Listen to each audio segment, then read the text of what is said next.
getaran, di sini Mbak ada ngasih contoh getaran. Nah, contoh soal getarannya ini Mbak kasih ada 2 contoh. Nah, ada 2 contoh. Nah, untuk selanjutnya kita akan bahas mengenai soal yang pertama ini. Yang pertama ya. Nah, jadi di sini contoh soal yang pertama. Sebuah bandul melakukan 216 getaran dalam waktu 24 detik. Nah, detik itu nama lain dari sekon. Berapa frekuensi dan periode getaran itu? Oke, kalau dibaca dengan sesama untuk soal ini contoh soal yang sangat mudah. Nah, jadi di sini apa yang diketahui? Nah, diketahuinya Mbak buat aja dik aja ya, biasa kan kalau di sekolah ngerjainnya seperti itu. Nah, diketahui 216 getaran. Nah, ini getaran. Oke, ini getaran. Berarti dia adalah N sama dengan 216 getaran. Oke. Dalam waktu simbolnya adalah T, 24 detik. Detik itu bisa kita ganti dengan sekon. Oke.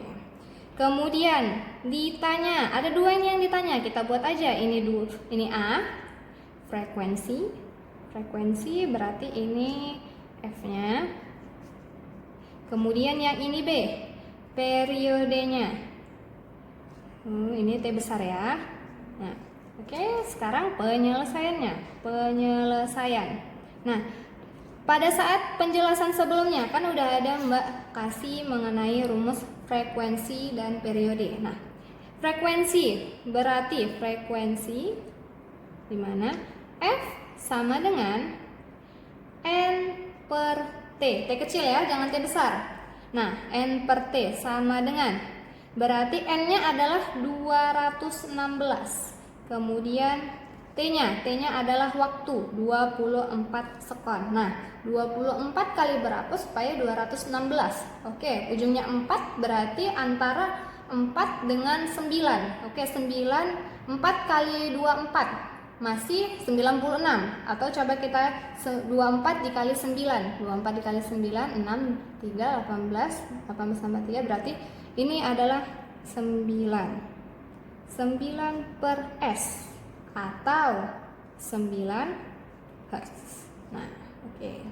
Kemudian yang B, periode atau T. T sama dengan T kecil per N. Oke. T kecilnya adalah 24 sekon. Nah, kemudian N-nya adalah 216. Nah, ini di sini bisa sama-sama kita bagikan 24. Di sini 24 dibagi 1, dibagi 24 sama dengan 1, kemudian 216 dibagi 4 sama dengan 9. Jadi di sini adalah 1 per 9 sekon. Nah, selain dari rumus ini, sebenarnya untuk frekuensi itu ada hubungannya. Hubungan frekuensi dengan periode. Nah, di mana kalau F sama dengan 1 per T, maka T sama dengan 1 per F. Oke. Nah, jadi pada saat yang soal penyelesaian untuk soal yang B ini, bisa aja langsung T sama dengan 1 per F. Nah, F-nya berapa tadi? Yang di A adalah 9 Hz. Berarti 1 per 9 sekon. Oke, gimana? Gampang kan? Oke, untuk selanjutnya. Nah, untuk selanjutnya kita coba di soal yang lebih, apa kita bilangnya, lebih lumayan sulit lah. Oke. Nah, untuk soal yang kedua ini, gini dia kalimatnya. Perhatikan gambar bandul berikut ini. Bandul bergerak dari P ke Q dalam waktu 0,05 sekon atau detik. Jika jarak PR adalah 12 cm, maka hitunglah. Nah, ini gambarnya mana? Oke, jadi ini akan Mbak gambar dulu. Gambar bandulnya sama seperti yang penjelasan tadi. Oke, di sini ada 2, 3.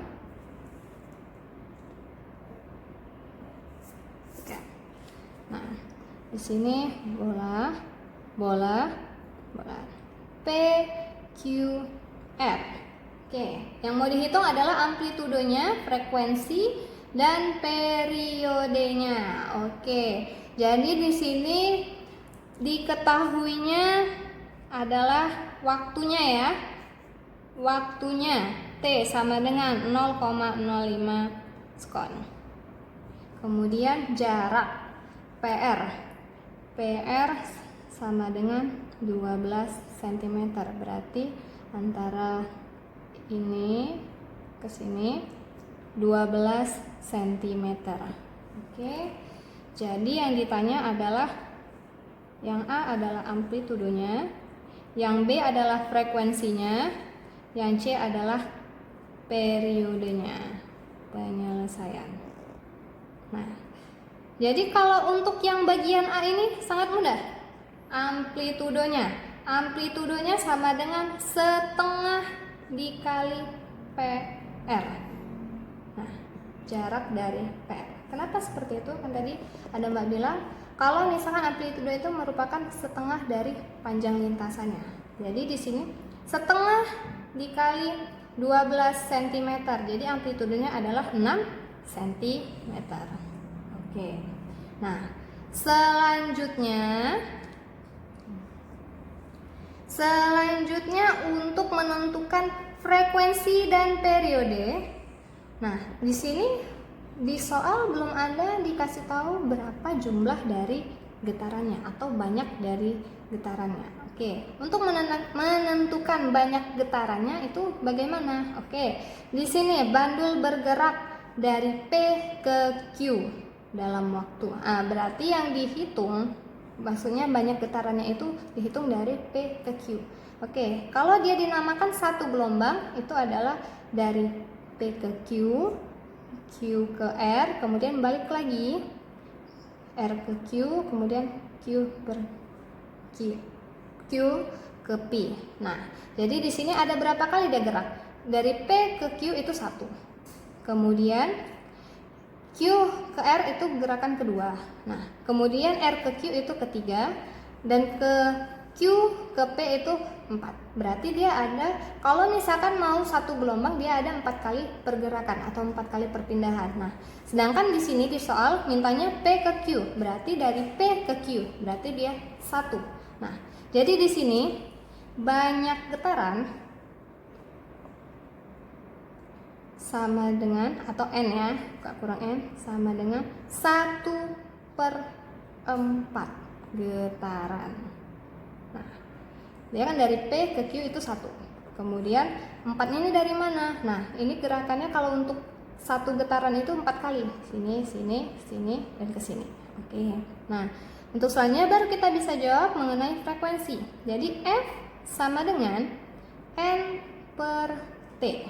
Nah, N per T. Langsung aja masukkan 1/4. Nah, kalau kalian mengerjakan soal matematika, ini usahakan nanti yang sama dengan sama pernya ini harus sejajar, biar cantik. Ataupun memang aturannya seperti itu, biar apa. Kemudian yang ini 0,05 sekon. Nah, 0,05 sekon ini kita ubah aja 5/100 sekon, biar lebih mudah dalam pengerjaannya. Nah, ini 5/100. Nah, ini kan bisa kalau diubah jadi 1/4 dibalik ya, jadinya 100/5.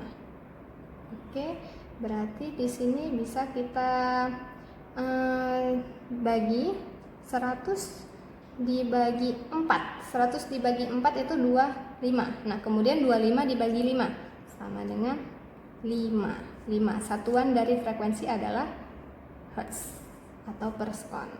Nah, kemudian yang C, periode. Periode rumusnya adalah T kecil per N. Nah, sebenarnya tadi bisa aja kita gunakan hubungan periode dan frekuensi, tapi ini kita gunakan rumus yang utuhnya aja. Nah, kemudian ini T per N. T-nya itu 5 per 100. Nah, sejajarkan ya. Kemudian N-nya itu 1/4. Oke, jadi di sini 5 per 100. Kemudian 4 per 1. Nah, di sini jadinya ini bisa 25, berarti 5 dibagi 25, 1/5 Hz. Sama aja kan? Ini misalkan T sama dengan 1 per F. F-nya tadi 5, berarti 1/5 sama dengan 1/5. 1 per, kok Hertz ya? Salah ya. Kalau dia periode berarti dia S, ini juga S, sekon. Oke. Nah, gimana? Paham kan adik-adik? Oke.